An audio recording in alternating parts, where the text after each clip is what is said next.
Agimat na Santo Niñong Hubad.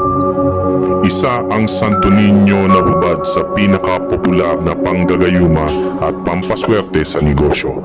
Ayon sa antingero, mas mahaba raw ang ari ng Santo Niño na hubad ay mas maswerte ito. Bukod sa may malakas na pang-akit sa tao kaya maswerte sa negosyo, sa kabuhayan at panliligaw, ang Santo Niño na hubad ay maaari ring pamproteksyon sa anumang sakuna, aksidente at panganib, at maging sa mga masasamang espiritu at mapanakit na puwersa gaya ng kulam at parang. Nagbibigay rin ito ng karagdagang lakas at pampahaba ng buhay. Maaaring dalhin ng Santo Niño hubad sa tiraha, sa bulsa o gawing prenda.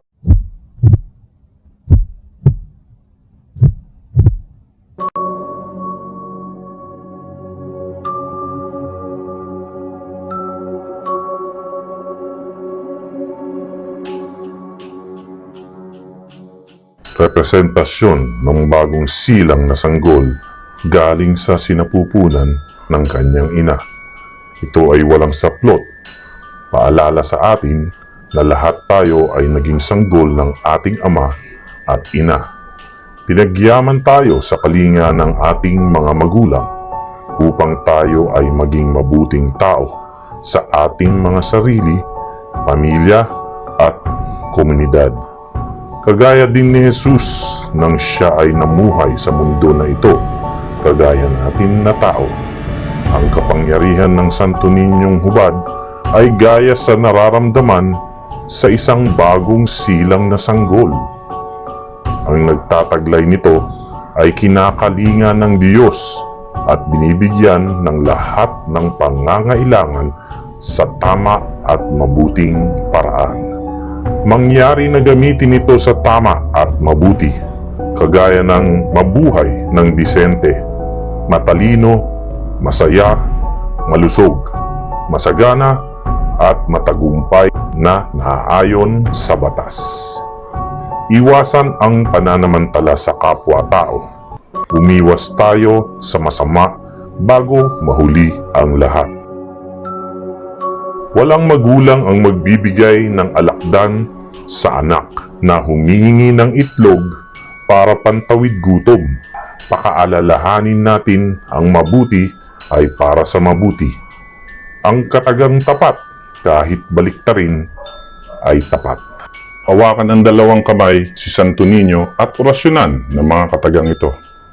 Jesus Domino Niño, makapangyarihan, sa pamamagitan ng aking lubos na paniniwala at pananalig sa iyong kabanal-banalang kapangyarihan o kadakilaang Ainiel, sa hirap ako ay hamuin at sa biyaya mo ako pasaganahin dito sa lupa. At kung masasambit ko ang makapangyarihan mong pangalan, eheye, ipagsanggalang at iligtas ako sa lahat ng kapanganiban habang ako ay nabubuhay at ang lahat ay magmamahal sa akin. Jesus quem tembla el niño, Jesus Maria y José et verbum, actumes et habit hinobis, angelorum Domino, abocatione, sancti emae sacram, Theopos Santi Saboe, Ave Veritas Nutis Pulistas Sabutolaro Bilila, Veniste Nazarenum Atami, Matam Udurignum Cabibinio, Cabilignum Momentum Tisde, Sapitisem Subsum Sanctum, Petat Matat Altasum Panis, Abifuf Abicum Datam Buscum, Berilium Berilos, Belium et Nabertis Pacem quisitque uius, inendorum sancti Christum egosum, hom, Dagnes comprobavit super omnia egosum. Amen. Kung nagnanais manggayuma, gawin ito tuwing Biyernes sa pagsikat ng araw. Tumanaw sa silangan, hawakan ng ari ni Santo Niño habang sinasambit ang mga katagang ito. Chait quid beum, Deum, egosum chaet, quid beum neum, egosum hase, ama hase. Kung nagnanais ng pangkaligtasan, gawin ito paggising at bago matulog, hawak ng dalawang kamay si Santo Niño at nakaluhod.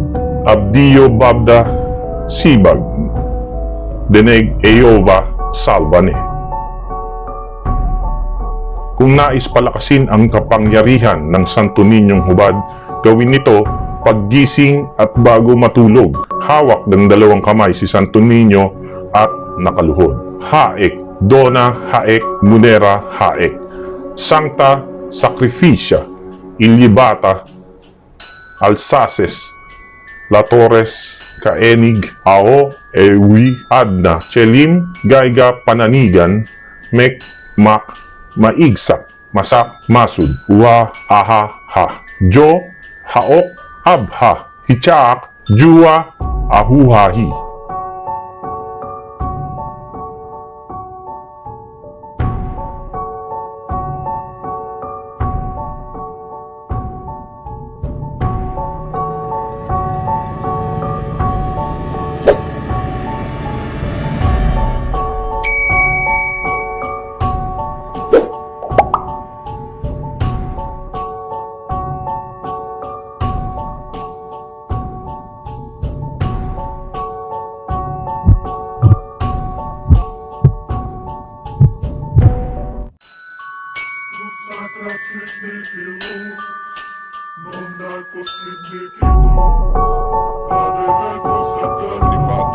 Ang mga kaalaman ito ay aking pinagbuklod-buklod upang maging tulong sa mga taong nais na tahakin ang landas ng pag-iespiritual at upang manatili sa atin ang mga isinulat ng ating mga ninuno upang hindi ito mabaon sa limo.